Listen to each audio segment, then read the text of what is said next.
Hello. Now this week we're going to focus on arrays.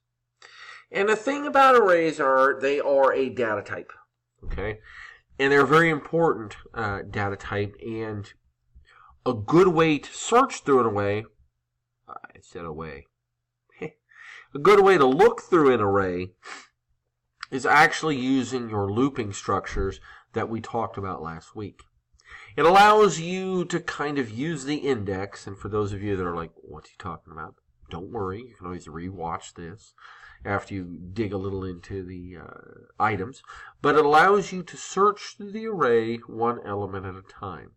Now remember, in reference to arrays, some of you don't remember because you've never heard of them, they start at 0 and they go to 1 less than you think. So if there's something, let's say, 50 long, when you declare it, it's actually going to be from 0 to 49 because the 0th element counts as one of the numbers. So when you do things like length and different things like that, if it's an array declared from 0 to 49, the length will be 50, but it'll be declared from 0 to 49. Kind of keep that in mind as you go forward. Okay.